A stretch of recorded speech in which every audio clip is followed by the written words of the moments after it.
Greetings, life survivors. I hope you're having an amazing day. An amazing day. So I wanted to talk to you about a few things. I want to talk to you about a few things. I just wrote down a few notes and I wanted to just kind of give you an introductory to myself and talk about some things that I had to come to grips with in my life. And hopefully this will help your life as we move forward. So the first thing is how do you become a life survivor? How do you become a life survivor? Well, the first thing is by just making a decision to live. Making a simple decision to live. Now let's go back. Let's go back to, and I'm kind of going through my notes right now because I jotted down some things I wanted to, just kind of talk to you guys about and let you know. Just I wanted to tell you who I am first. I wanted to tell you who I am. Okay. So the first thing is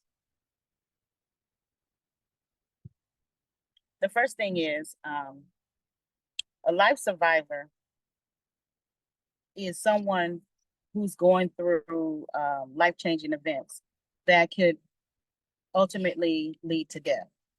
Okay. Like an illness, depression, and suicidal attempts, you know, um, decisions that could be dangerous for you, yourself, all by yourself, not for others, because we're not talking about others, we're talking about you. And just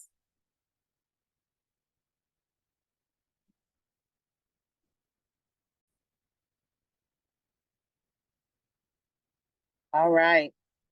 So I'm back. I had to take a break for a minute. So it is hot today. I'm fanning because life is be lifing. Life be lifing. So I want to go back again to what is a life survivor? And I'm going to read from my notes. A life survivor is someone going through life-changing events or adversities that could end your life, as I said before. And you are able to make it through the process. And your life gets better and better and better on the other side. So that is my definition of a life survivor. So I told you how you can become a life survivor, which is simply making the decision to live and then using or practicing tools of survival during and after the process. Now, I didn't have to go on AI to give you those definitions because I've lived a life-changing lifestyle. So let's first start off with who am I? My name is Estelle M. Nelson, and I am a life survivor coach. I'm an author, an EduTainer, a public speaker, and a whole lot of other things. But most of all, I'm a cancer survivor. I'm a cancer survivor. I'm a survivor of loss. I'm a survivor of divorce. I'm a survivor of starting over again, new beginnings. I have facilitated many, many projects. I have facilitated and coached and spoken and performed at large events, small venues, schools, churches, community programs, nonprofits for over 15 plus years. And so I think I'm quite qualified for being a life survivor coach. And I'm also now a single mother all over again with a 17-year-old. Thank you, Jesus. So, what I'm here for and what I do is I help solve problems that have to do with surviving. You know, it's okay to grieve. It's a wonderful thing to grieve. I don't not advocate that at all because I've had plenty of grieving periods in my life. It's a wonderful thing. But what I don't agree with and what has kept me in a survival mode is moving out of the grieving process and going into the survival process. And so that is what I am here for, to support you all with. So let me tell you a little bit about my life, about my story. So I started off as a single mother. I had a beautiful little boy that I made a commitment to care for after making the decision not to take my own life. I was scared to death to be a single mother. I was scared to death, and I asked the Lord up above if he would help me to take care of this baby, I would not take my life. I know that there are so many women out here that have this similar conversation or have had this similar conversation. Well, I definitely did, in all transparency. So when I made the commitment to love and to care, and when I made the promise to care for this beautiful little boy, I did not know that everything that came along with it was to happen. I thought it was going to be beautiful. You know, I just loved him and I just loved on him and I had so much fun with him and I was so creative with him and oh my God, it was just me and him. And then life began to life. Life began to life, you know, and with that came adversities. So I got married while he was still an adolescent. And within within the first year of my marriage, I had my second child. So now I have my oldest son, my oldest child, and then I have a second son, a second child, and I'm now married. Um, a few years into my marriage, another person was introduced into my marriage uninvitedly. And I'm sure you all know what I'm talking about. So because that person was not invited, our marriage became very estranged, very estranged. I never expected that to happen either. I thought that marriage was supposed to be perfect once you say I do. Because I didn't grow up in a home. I didn't grow up in a home that had a mother and a father. I grew up with a step parent, and I was always longing and lingering for my biological parent. So you know how we do when we're kids and we live in a fantasy world and we think that life is supposed to be so perfect until reality hits. Well, reality hit in my marriage. And so when I made the decision to be open to repair the marriage, to work on the marriage, um, it was a process. It was hard. It was rough. And in that, in the midst of all of that, um, my oldest son got sick. My oldest son got sick with a blood disease, um, totally out of the blues, totally unexpected. And next thing I know, my baby is walking around with big belly, a big belly and a skinny body. And he was weak all the time, completely the opposite of how vibrant and energetic he had always been. So I was confused. I was as a mother, as a caregiver, I was confused. I was so confused. So here's another life-changing event because there is possibilities and a lot of talk of my son's life ending. What am I supposed to do? Like, what the hell? And on top of that, my second child has now been diagnosed with learning delays. So I am now homeschooling because every day, without fail, I was waiting for that phone call. Mrs. Nelson, you need to come and pick up your son. He's not having a good day.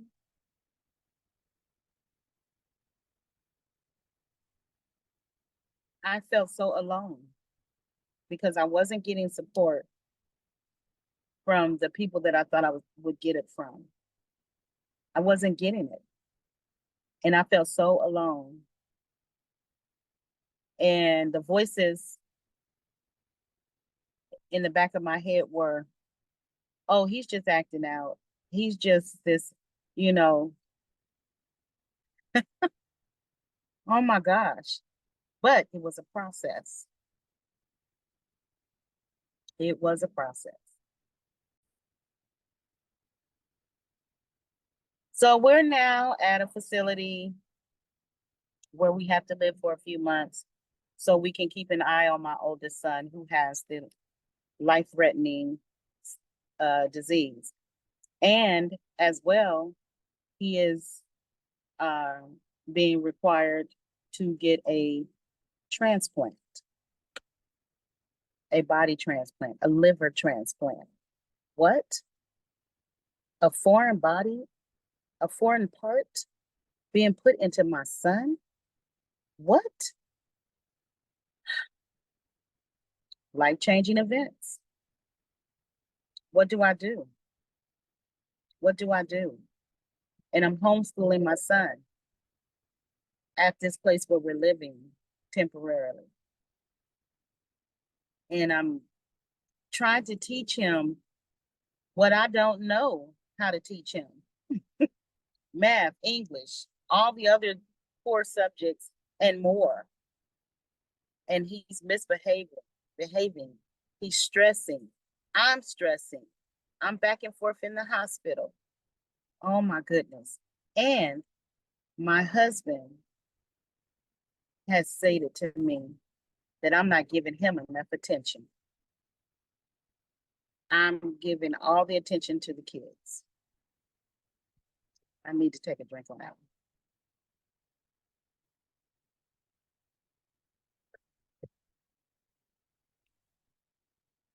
So there we go. Life-changing events, because at this point, I just want to say, forget it. I just want to go into a corner and crawl into a corner and just die because I'm being pulled left and right. And I'm in pain inside. Like I'm already grieving and my son is still alive. I'm already grieving because my marriage has had some interruptions, like serious interruptions. I'm already grieving because my baby, my at that time, my middle son, he was my youngest son. He's he's struggling and I don't know what to do aside from what I'm doing. So I went into deep, deep prayer daily. I started setting boundaries for people, for situations, for things to happen. Not for me though, but for my children. Because everything was about and surrounded around my children. Like I need to make sure that they're safe. I need to make sure that they're protected. I need to make sure that they're supported. I need to make sure that they're safe, that they're happy. Everything was about them. I needed to make sure that my husband was happy so he wouldn't leave me again. Wow. So I wanted to just crawl into a corner and die, but I couldn't because who was going to take care of my kids? So we go into life survival mode. We go into life survival mode. So, moving forward, successful transplant. We're getting coaching and teaching and counseling, and we're on medication for the learning delays. Getting a lot of support. Moving along. And the marriage is what it is. A few counseling sessions, a few retreats, marriage retreats, some changes were made within the marriage. So I thought, and life is moving on. And a new baby comes along. I'm 40. I had to make some decisions internally about whether I'm going to continue on with this child or not. In my mind, I'm 40. And I have been through a lot of stuff. SH, Aster. Woo! So, another life-changing event, because I can make a decision to do this, or I can make a decision to do that. And I had to go back to my spiritual base. I feel like as I'm moving along, I'm getting stronger and stronger spiritually. Because now I'm understanding that I need that kind of support. I need that kind of support. I need the kind of support that is mentally going to sustain me, that is emotionally going to sustain me, because everything in me is saying, I'm done. I don't want to do this again. I don't want to do this anymore. It's just too much. But the old saying is, and I don't know where it is in scripture, but God will not put on us more than we can bear. And I do believe that. I do believe that because I'm here today. So I do believe that. So we're moving on, and I made the decision. And obviously, I made a good decision because my beautiful third son is now here.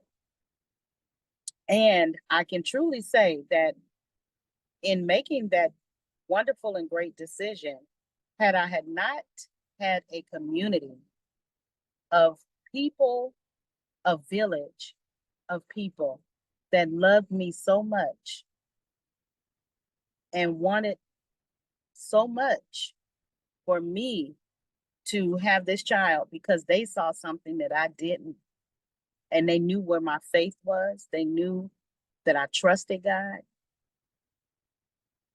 They were an amazing support for me. Amazing. And they helped me to raise that child, to raise that baby, to get through that the whole pregnancy and the birthing, and allow me to know that being 40 is not the end. Because at that time in my life, I really did feel like 40 was old and I was at my ends wits. How many of you have experienced that? or know about that.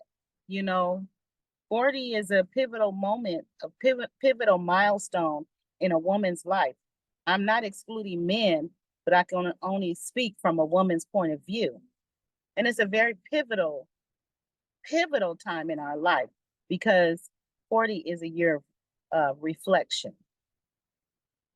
It's a time of reflection. So, with that, I just was seeing my life starting over again with a brand new child. And what am I going to do? Because I'm too old. old. But thank God. Thank God he gave me a community. He gave me a community. So moving forward, moving forward, we we are now living in a whole nother state from where we were before. And I saw some changes in our lives that were good. And then my son gets sick again. My oldest son gets sick again. And now he's required to have another liver transplant.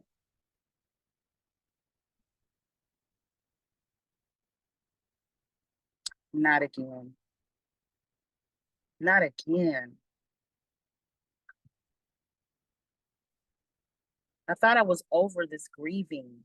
I thought I was over this worrying about his health because I was so scared to let him go back to school after his transplant. I was so scared to let him go to graduations and school events. I was so scared to let him just live. And then I released it and let it go because I realized that he had to care for his own self, which he was doing an amazing job of. And I had to stand in the background and just kind of be his leaning post when he needed the support. But I needed to let him live, and he lived well. And I'm so thankful and so grateful for that. And but now he's away at college and he gets sick again, and he has to have the second transplant. The second transplant was successful. Praise God. I did everything that I did in the first one. Set the boundaries. We did everything. He's older now. He's older now. So he can set some things in motion for his own self because at this point he's 21. He was 13 the first time. He's 21 now. So at this point, he was very aware of what needed to be done, what, and all these things. And I was just required to be a support. And that's what I was. And it was beautiful. It was beautiful. Unfortunately, fortunately, the procedure was successful. Unfortunately, pneumonia said no. So I'm grieving now again on a whole nother level. Life changing events. I am grieving because I will never, ever, ever see my son again. I will never have a conversation with him again. I will never hear his laugh, his smile. I will never hear his corny jokes.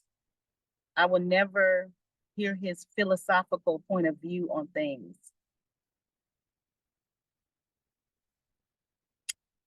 I will never see him again. And so I'm grieving now. I'm grieving. So fast forward, I go to OBGYN, a doctor's appointment, after not seeing and caring for myself, a woman doctor, for years. Like I'm talking maybe 5+ years. And because of that, and because of the pain that I'm feeling in my body, the sluggishness, the slowness, and the swelling, That's a key word, guys.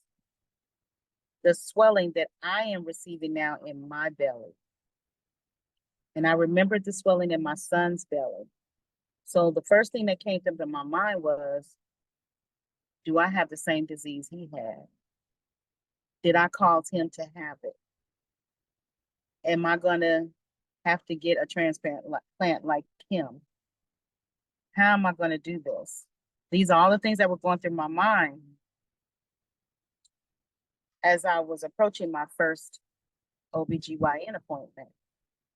Well, with the first doctor's appointment, there were some mishaps that occurred. The doctor informed me on some things that she wanted to, suggest to me. And I agreed with her. And I went to make a doctor's appointment for the next visit. And I ended up on the operating table and coded for 3 minutes. I died for 3 minutes. Now, how many times did I say in this story that I wanted to die? Be careful what you ask for because God is hearing us. And so is that other one. So I did die for 3 minutes. My whole heart and everything stopped. And when they brought me back, I heard a voice in the back of my ear, and it said, "You are not finished. You still have work to do." That's all I heard. That's all I heard. And I never forgot that voice. But it took me a long time, like years, to understand what that one statement meant. And I'm grateful for it. I'm grateful for him bringing me back. I'm grateful for that. So again, we're fast forwarding some more. I get the procedure that the doctor suggested to me.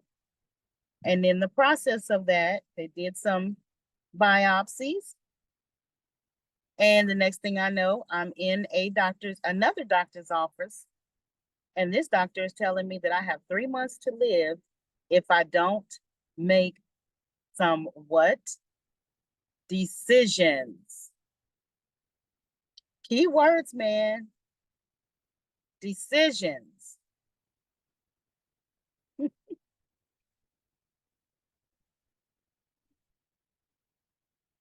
I was dying, literally. I was dying. Cancer, stage 4.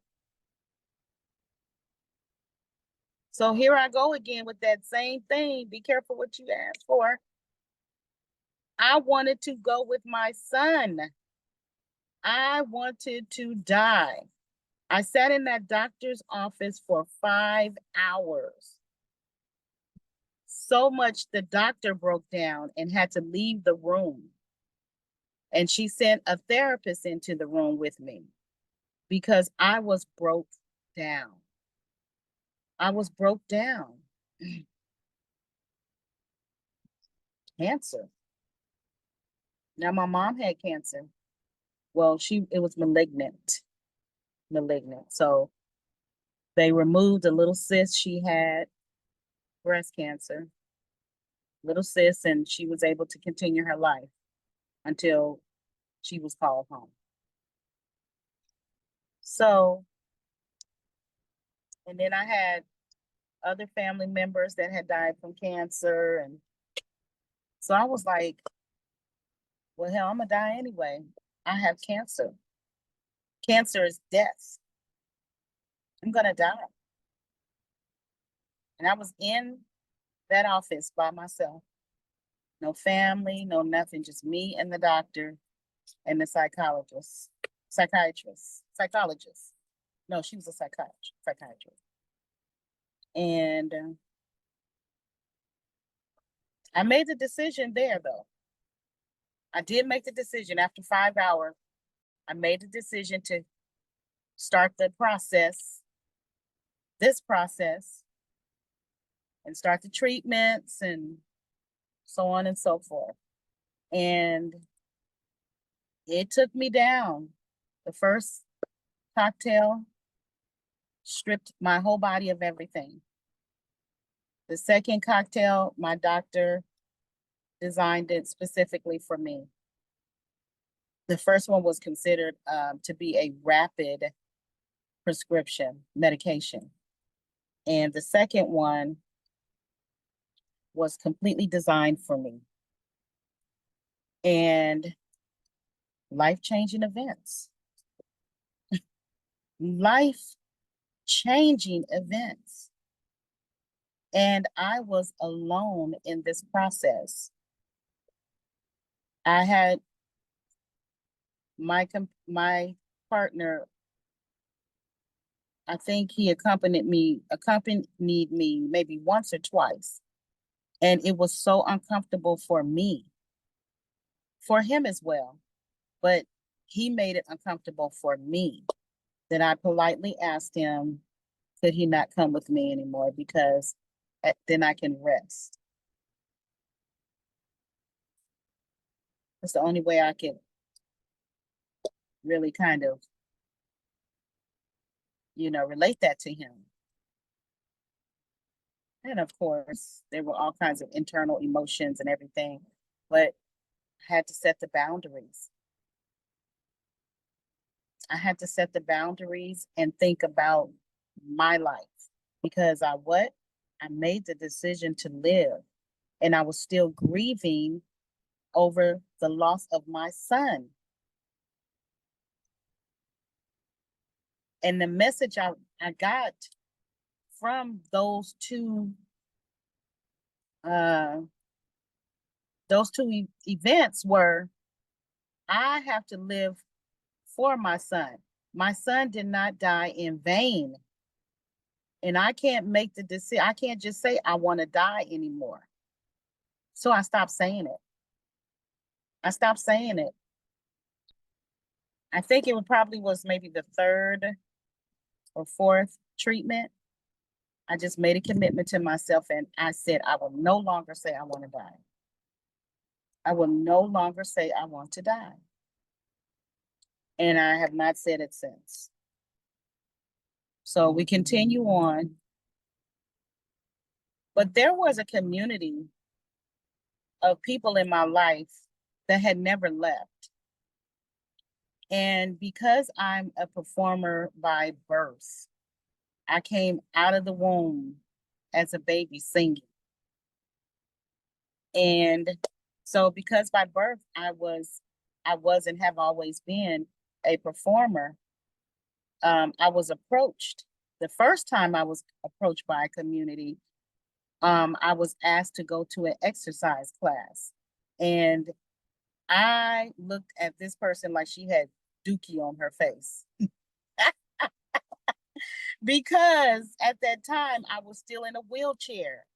My legs were wrapped up from waist all the way down to my toes. Every other day I had to get them wrapped. I looked like a zombie. My arms were so swelled up. My face was swelled. Everything was swelled up. I looked like a sumo wrestler. Baldy and all. No hair anywhere. And I was so depressed. I was so depressed. So a year and a half into my treatment, I was approached by a beautiful person, and I call her my angel. And she said, I want to come and visit you. And at that time, I was like, I don't want to see nobody. I want nobody to see me.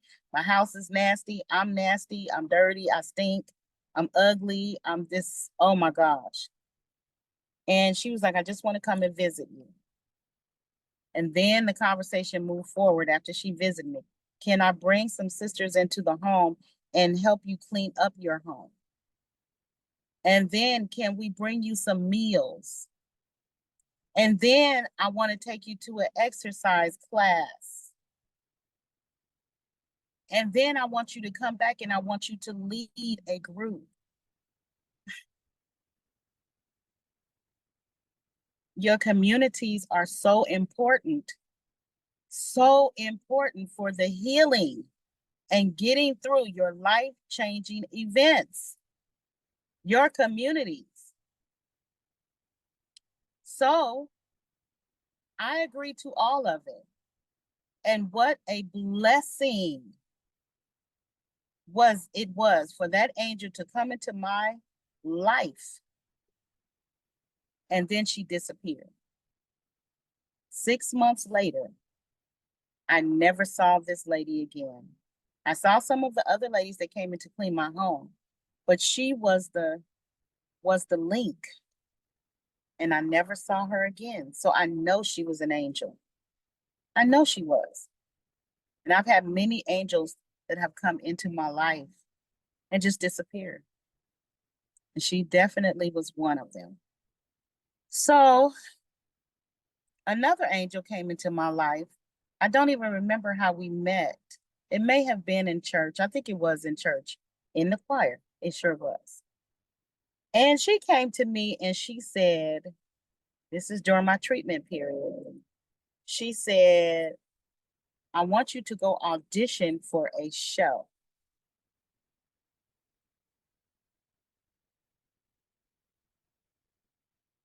A show? What? You do know that I got cancer. I'm in treatments all the time. I don't, and on top of that, I'm not an actress. I'm a singer. I'm not an actress. And she said, yes, you are. She said, you are an actress. She said, you just haven't tapped into it.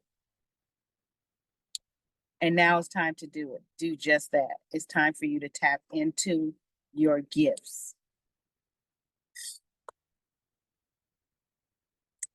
So she was, again, I'm going to come and get you. Because the angel that came into my life to take me to the exercise class, she said the same thing. She said, I'm going to come and get you. I'm going to help you walk down the stairs. I'm going to help you get into the car. I'm going to help you get to the exercise class. She said, and all you have to do is sit in the chair and move your baby toe and listen to the music. And so this angel, she said, I'm going to come and pick you up and take you to the audition. The director already is aware of you and is waiting for you. Whoa. Is this a setup? Am I being hoodwinked and bamboozled? Because I don't have the self-esteem. I don't have I feel ugly. I feel inadequate. I'm looking a little better by this time. I'm looking a little better because of the exercise classes and the community groups that I was involved with, the facilitating of the groups and everything. And so I'm looking a little better. I'm looking a little better. The medicine is working, the treatments are working. I'm looking a little better. I'm feeling a little better, but not great. But I'm feeling a little better. So she picks me up and we go to the audition. And the director said, I have been waiting for you. This is so surreal. Like it's a setup. It's a setup. But I tell you what it did. It took me off and out of the grieving so intently. Of course, I was still grieving, but not to the point of the depression that I had fell into. So it took me away from that.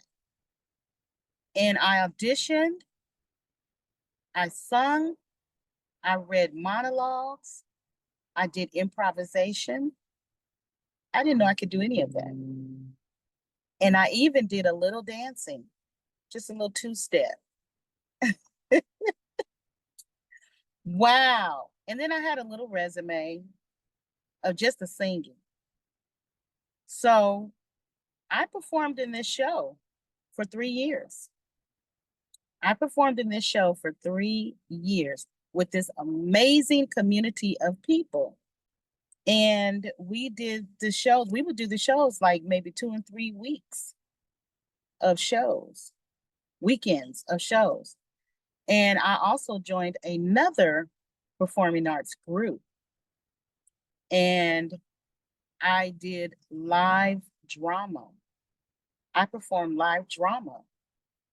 I had never done that before, ever. The healing that came from this was unexplainable. Unexplainable. Hands down. So we're moving forward, and I am cleared of cancer. 5 years. Yes, I am cleared of free and clear of cancer. I relocate again. We, the family, relocates again, once again. And now we're homeless. Life-changing events. Now we are homeless.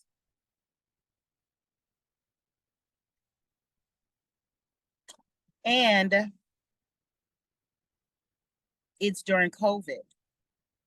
So there really aren't many choices of where we're going to go, of where we're going to live, because nobody was moving. Nobody was moving, and nobody had to move. But we were relocated. We relocated to a whole new state. So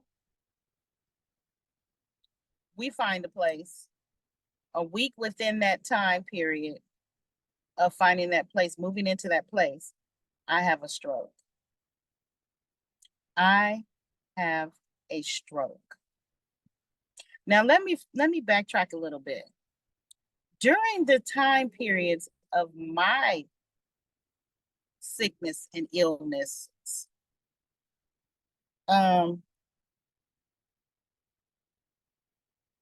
the availability and the support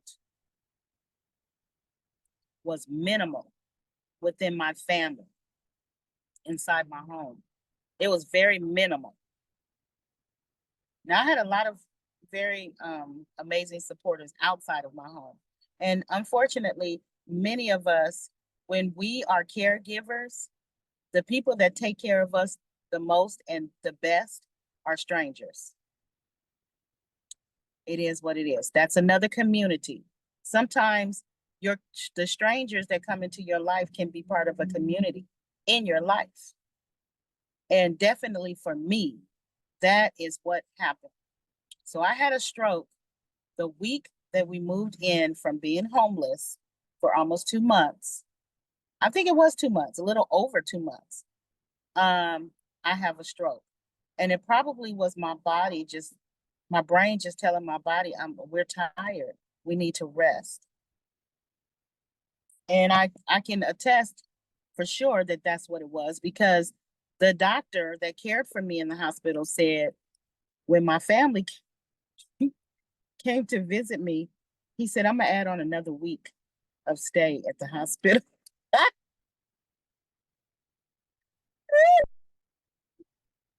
Oh my goodness. Complete strangers can be part of your community as well. So here we go again with the rehabilitation. Couldn't walk. I was in a walker, on a walker again, on crutches, could barely speak, couldn't sing at all. Couldn't sing at all. And my eyes were deteriorating. I acquired 2 cataracts in my eyes. It was depleting during the chemo treatment. And I literally let my driver's license go because I just never thought that I was going to be able to drive again. You know, can't walk, can't see. I'm not going to drive again. So I let my driver's license go.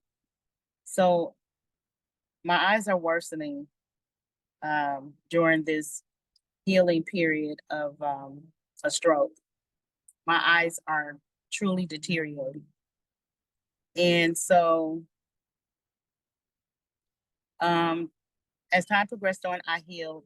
My body started repairing. I did all the things that I remember from cancer. And it just got better and better. My voice got stronger. I could speak. I could walk better. I literally did what my mother did, and I threw my walker to the other side of the yard. And I never looked back. I didn't want to be on that walker ever again. So that's making decisions, personal development, like self-care, personal development, setting the boundaries, therapy, all of that took place. All of that took place because it was necessary to do that. And in the process of that, I had to practice forgiving and spirituality. But let me go into the forgiving for a minute. What I mean about forgiving, when we say forgiving, we say the word forgiving. Many of us think it's about forgiving others. Oh, he did this to me, she did that to me, they did that to me, blah, blah, blah. And yes, we should do that too. We should put into practice always to forgive, because we would want to be forgiven. Okay. But what I'm talking about even more so is forgiving ourselves. I had to forgive myself because I blame myself for so much. I blame myself for my son getting sick. I blame myself even for my other son having mental health delays because I'm dyslexic. So I was like, okay, well, maybe this happened because of this. Well, I'm diagnosed as dyslexic. And I blame myself for, well, maybe I should have cared for my children better than what I did.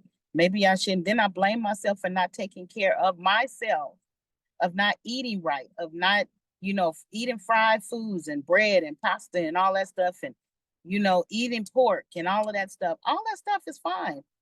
But I didn't think that way. I thought that I was poisoning myself, and I did not take care of myself. So I caused this stroke. I caused the cancer. I caused the homelessness. I caused this. I caused that. And none of that was absolutely true. None of it was true. Okay.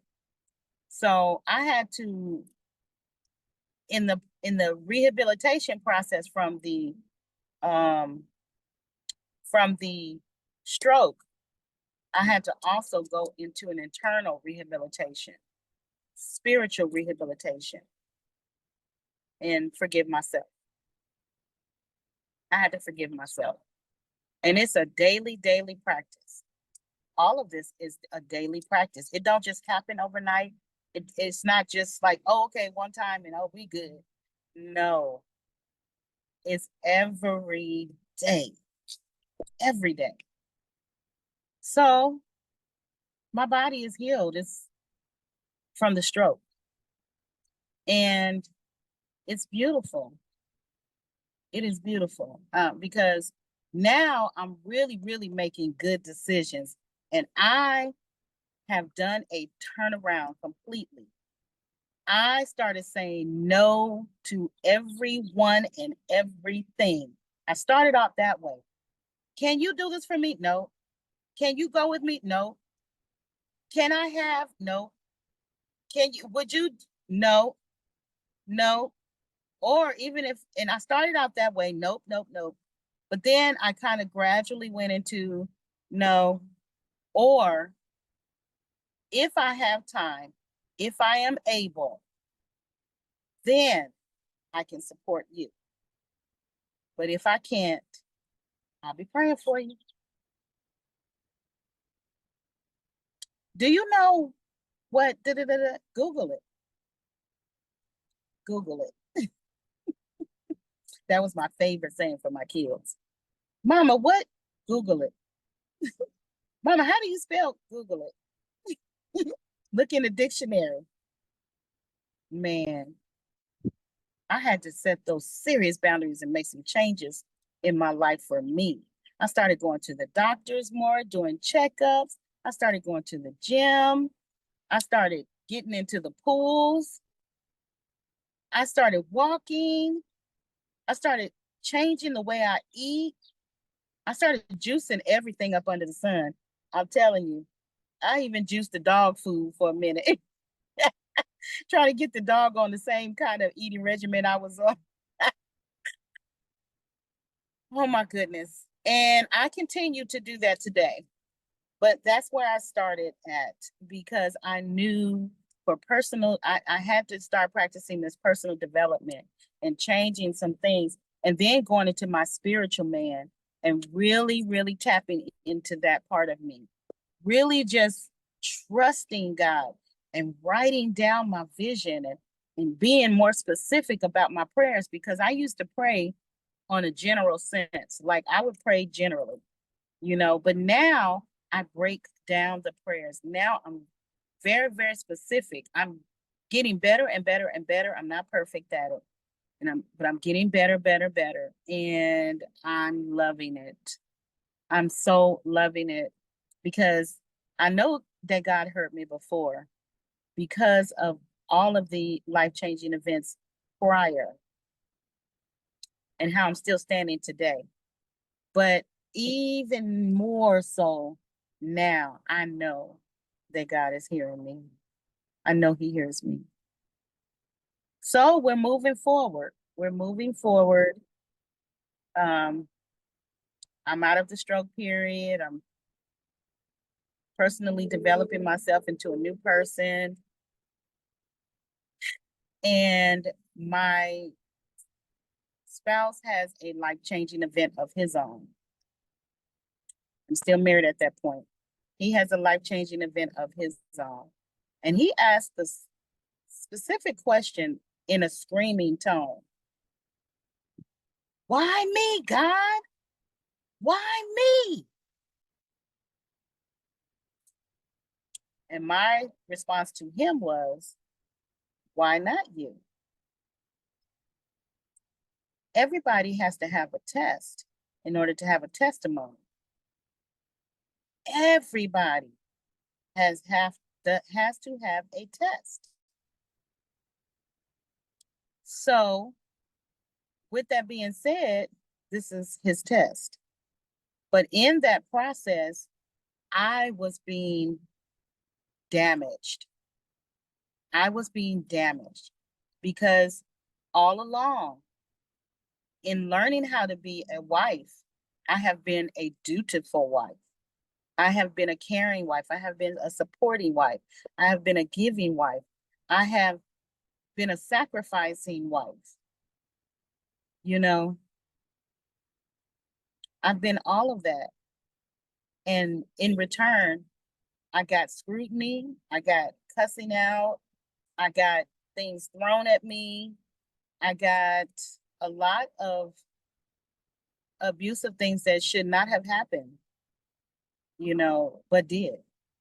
And so I had to make some decisions because it was getting worse and worse and worse and worse and worse.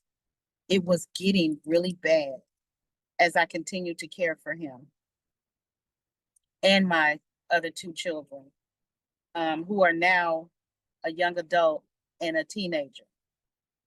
And what's that old saying? Feeling themselves, feeling froggy. So the young adult who was ready to leave was very mouthy, was very, very mouthy. And it was so much, just so much on me. And what put me into scare mode is I started feeling pain on my right side, the right side of my body. And I recognized that pain. I recognized it. It was very familiar to me. We know why, because I've had a stroke. So I addressed it to the family, the persons in my home. I said, I'm feeling this and this and that, and y'all not gonna kill me. And that's what I kept telling them. Y'all not gonna kill me. And I had to make some really, really tough decisions.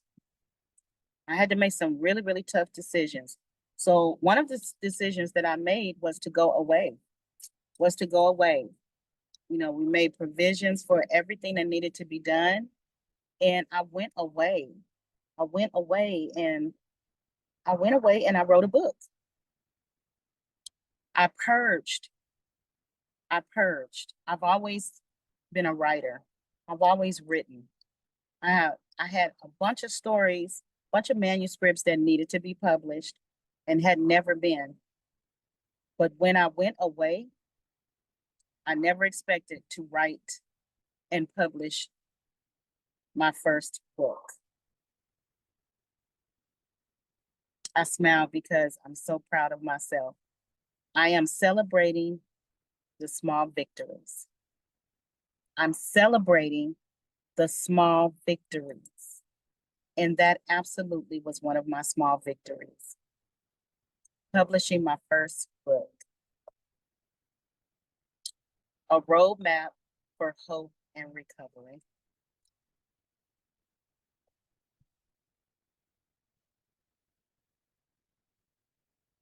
Whew, I'm feeling everything inside of pride, not the kind of pride that's toxic, the good type of pride. Like, I'm proud of myself because I took a risk on myself.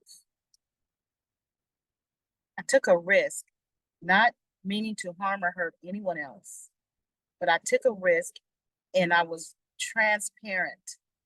Like, I literally spoke about my life journey during cancer. I spoke about my life in the end stages of my son and our relationship. But I also spoke about the healing that came out of it. And I spoke about the joy I felt and feel even now. And then I wrote principles. I wrote everything that I'm talking to you about right now. Self-development, boundaries, setting boundaries, personal development, seeking therapy. Mm, mm, mm, mm. Forgiving yourself, finding your communities, tapping into something spiritual, your spirituality,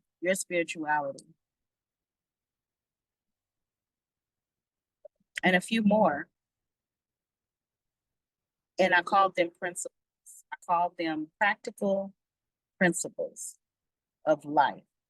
But you see, I didn't know that what I wrote about was the life I was living. I didn't know. I did not know. I did not know. I can't say that enough. I didn't know. So I wrote that book in 7 days. I cried, I screamed, I cussed, I wrote. I cried, I screamed, I cussed, I wrote. I cried, I screamed, I cussed, I wrote. And then I started healing. I was doing exercise regimens. I was eating healthy again, even better than before. I was talking to people that understood my journey and also were in my world of writing. You see, nobody in my home, in my household, in my family realm, and even in my outside community at that time were really writers. They were all something else. They were performers, they were, doctors, attorneys, business people, blah, blah, blah, blah, blah. Those are great communities, and I definitely tap into those communities. But I love to write, and I had no one in my circle that enjoyed to do what I enjoy doing. Nobody, no one. So I couldn't have conversations with them about, hey, I just wrote this. What do you think about that? Can you read this for me and give me your opinions on it? Let me know where I could add or take away and blah, blah, blah, blah, blah. I had nobody in my life in that case.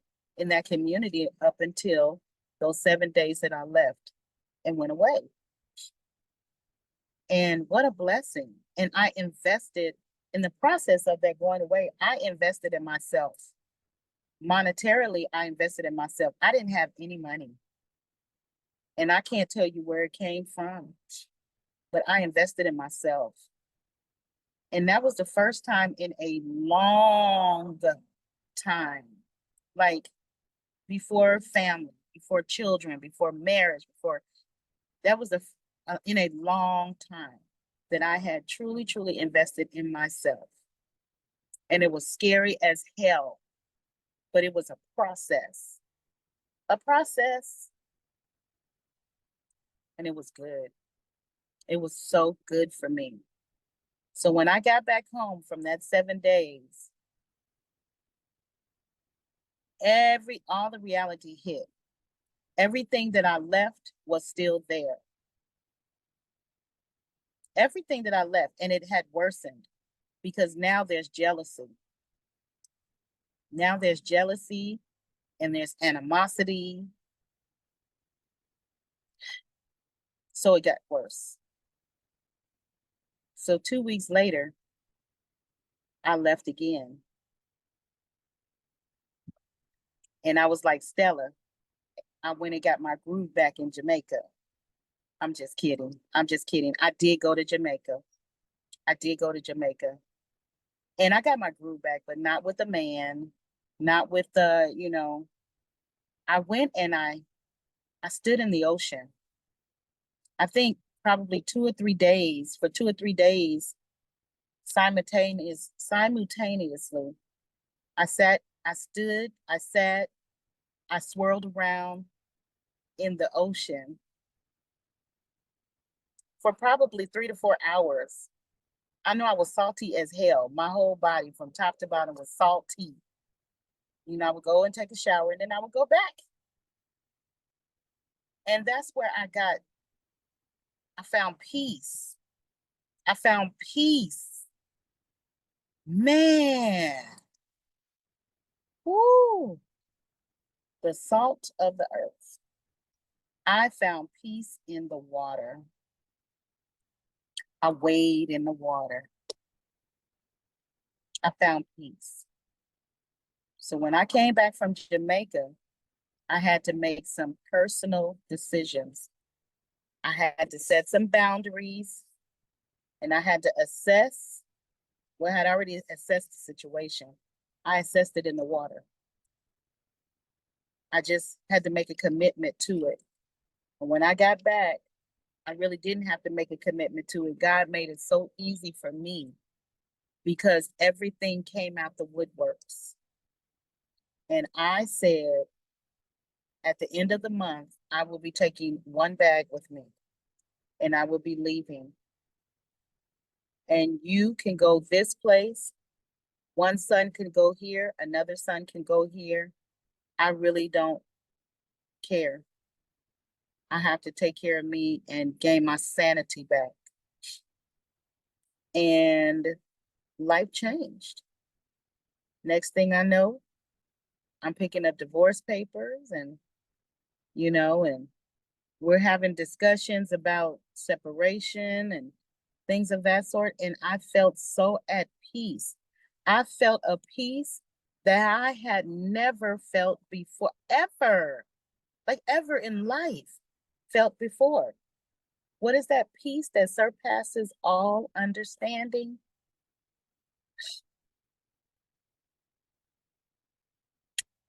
Peace.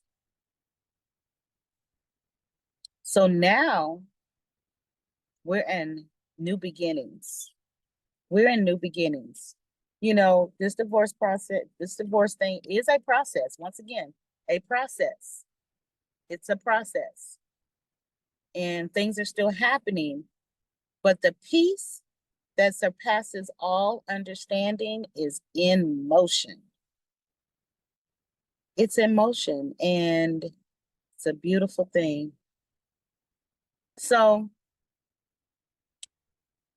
I took you through my walk because I know that there are so many women men too, but women over the age of 40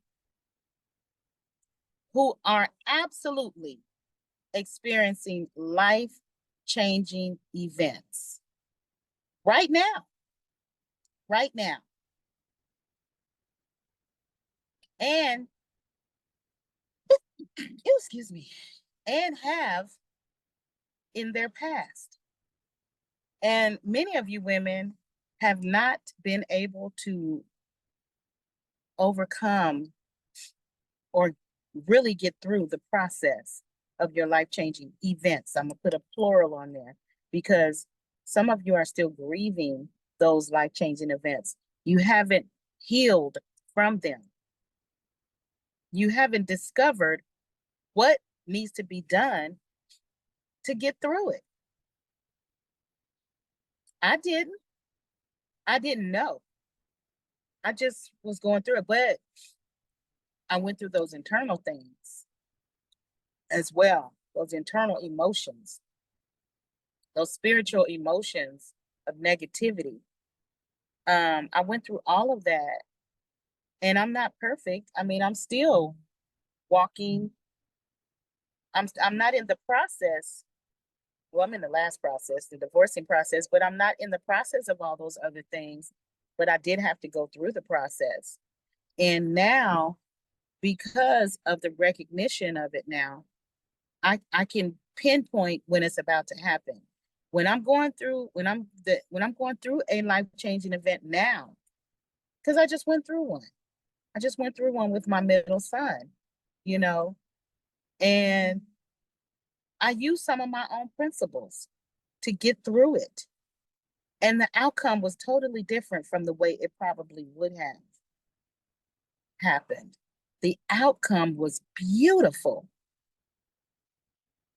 beautiful, because I had to make some changes and I had to go back and practice those principles. So I just want to invite you to join my community, first of all, Thriving Together, my Facebook community, Thrive Together. And you can go on Estelle Marie Nelson and you can find my Facebook group on there, or you can just type in Thrive Together. And it's some beautiful things. I post a lot of things about myself and about my life, but I also pose a lot of questions and I love conversation. So join. You can find me on Estelle Marie Nelson Instagram, and you can find me as well on LinkedIn. And as well, I am available for you. I am available for you. If you look on my pages, or if you even look in the comment section or the bio page of this posting even, it has all the information for you to connect with me. Please comment on this recording. I would love to hear your feedback. I would love to hear. I don't care if it can be negative. It's fine. It's fine. And it can be positive. I receive it all. I'm tough. I'm tough. I promise you I am. My feelings won't be hurt, because I know that a lot of times when we're going through life-changing events, here's the thing. We're in denial about it. And we have like 50 million thousand excuses of why we are doing the things that we are doing and handling things the way we're handling it, which is hurting us. So I get it. I have 50 million reasons why I was doing the things that I was doing. I was told when I would complain about my family, and I was told, you made them that way. You made them that way. And I was so offended. I was so offended. I was like, whatever. Right? The neck rolling and everything. Ah! But no, it wasn't whatever. And it was true. And it was true. So now we have to learn how to fix that and change the pattern. Change the pattern. We have to learn to change the pattern so it can be beneficial to our family, our friends, our loved ones, but first ourselves. Like it doesn't hurt us, ourselves. It doesn't hurt you, you know. So let's talk. Let's talk. Please comment. Please. And let's talk. So I want to say blessings to you. The link to my book.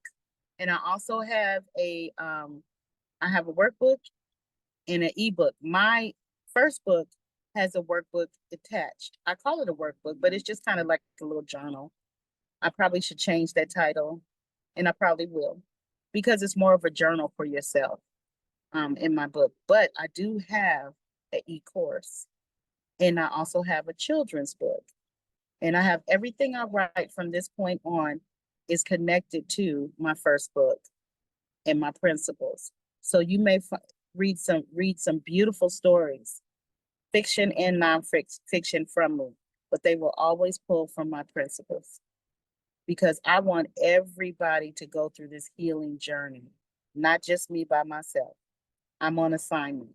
That's why God allowed me to come back to life. I'm on assignment. I want everybody to be on this healing journey with me. Everybody.